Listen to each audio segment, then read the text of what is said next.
For the first time in history, people and machinery are working together, realizing a dream. A uniting force that knows no geographical boundaries without regard to race, creed, or color. A new era where communication truly brings people together. This is the dawn of the net. Want to know how it works? Click here to begin your journey into the net. Now, exactly what happened when you clicked on that link? You started a flow of information. This information travels down into your own personal mailroom, where Mr. IP packages it, labels it, and sends it on its way. Each packet is limited in its size. The mailroom must decide how to divide the information and how to package it. Now, the package needs a label containing important information, such as sender's address, receiver's address, and the type of packet it is.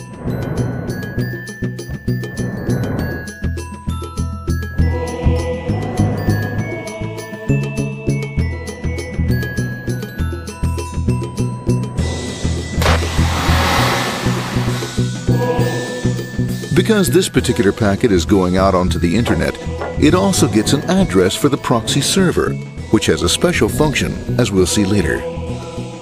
The packet is now launched onto your local area network, or LAN. This network is used to connect all the local computers, routers, printers, etc. for information exchange within the physical walls of the building.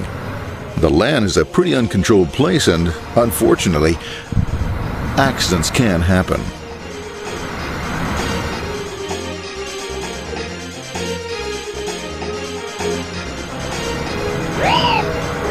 The highway of the LAN is packed with all types of information. These are IP packets, Novell packets, Apple Talk packets. They're going against traffic, as usual. The local router reads the address and, if necessary, lifts the packet onto another network. The router, a symbol of control in a seemingly disorganized world. Whoops, sorry about that. Let's go with this one here, this one here. This one goes here, this one goes here. I don't like this one. Let's go with this one. Let's go here. A little bit left. Let's go with this one here. Another channel here. Let's put that one here. Another one there. Let's put that one here. There he is, systematic, uncaring, methodical, conservative, and sometimes not quite up to speed. Sorry. But at least he is exact, for the most part. That's the one that was there. That one was there. That one was there. And this one was there. Well, another one that was there. That was there. He's behind him. He was still there. That was there. He was there. Oh, let's put that one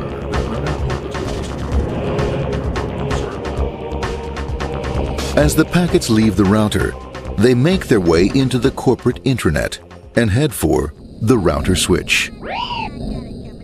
A bit more efficient than the router switch plays fast and loose with IP packets, deftly routing them along their way. A digital pinball wizard, if you will. Here we go. Here comes another one. And it's another one. Watch this, Mom. Here goes. Whoop, around the back. Hey, in there, in there, in there. Over the left, over the right, over the left, over the right. You got it. Here it comes. Right on. He shoots. He scores. It's going. Hey, Wayne. Here, watch out. Here comes another one. Oh, here we go. And it's gone. As packets arrive at their destination, they're picked up by the network interface, ready to be sent to the next level. In this case, the proxy. The proxy is used by many companies as sort of a middleman in order to lessen the load on their internet connection, and for security reasons as well. As you can see, the packets are all of various sizes, depending upon their content.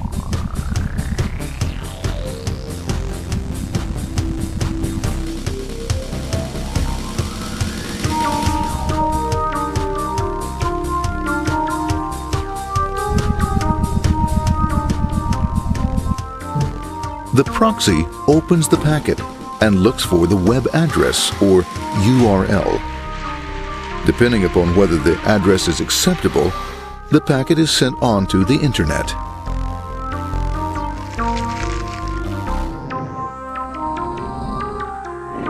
There are, however, some addresses which do not meet with the approval of the proxy, that is to say, corporate or management guidelines. these are summarily dealt with. We'll have none of that. For those who make it, it's on the road again.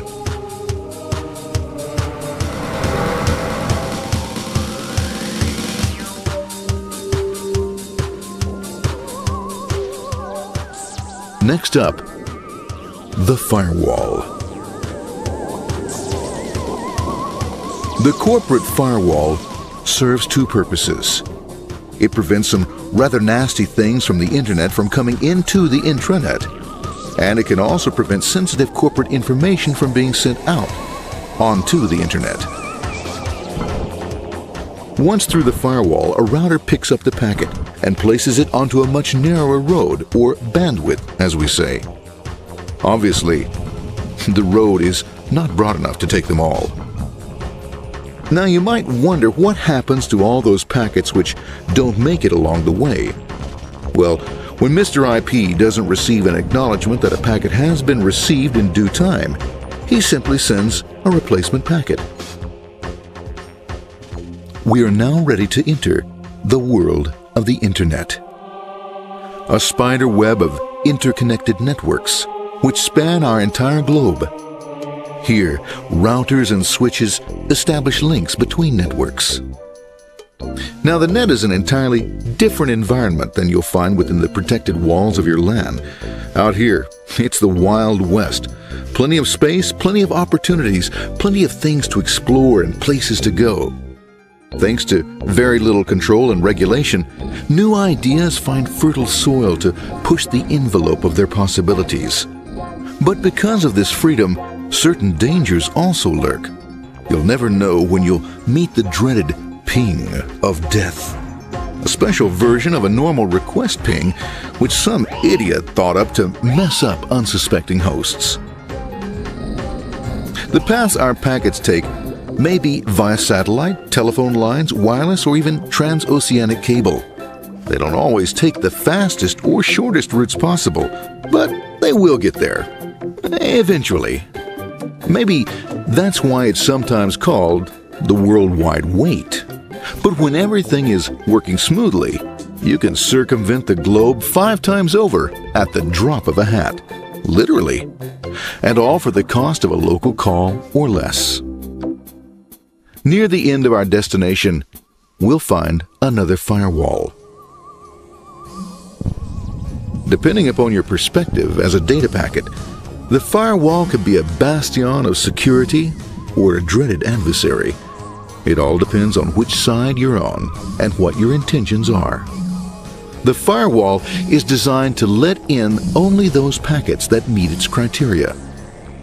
This firewall is operating on ports 80 and 25. All attempts to enter through other ports are closed for business.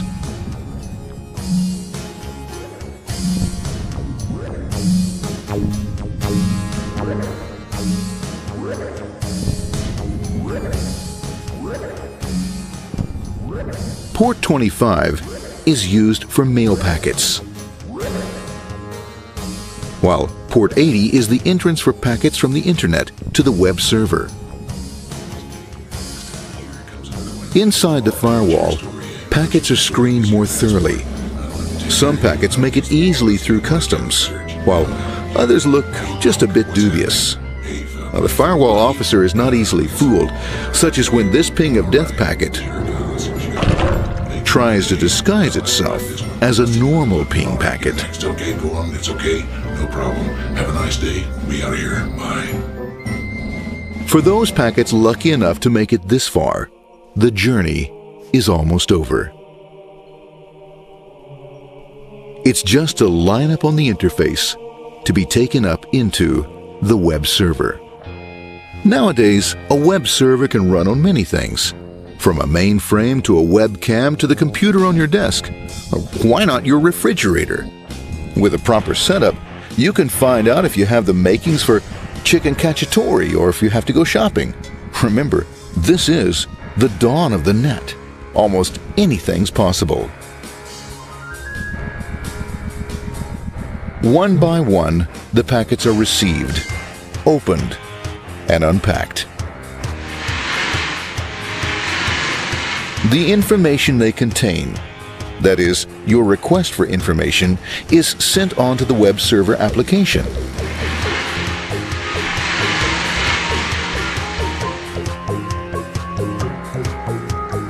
The packet itself is recycled, ready to be used again, and filled with your requested information.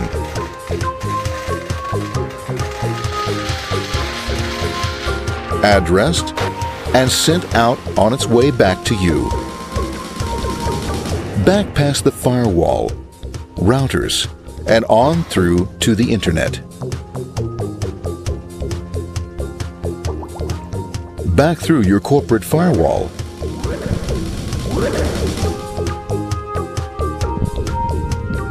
And onto your interface. Ready to supply your web browser with the information you requested. That is, this film.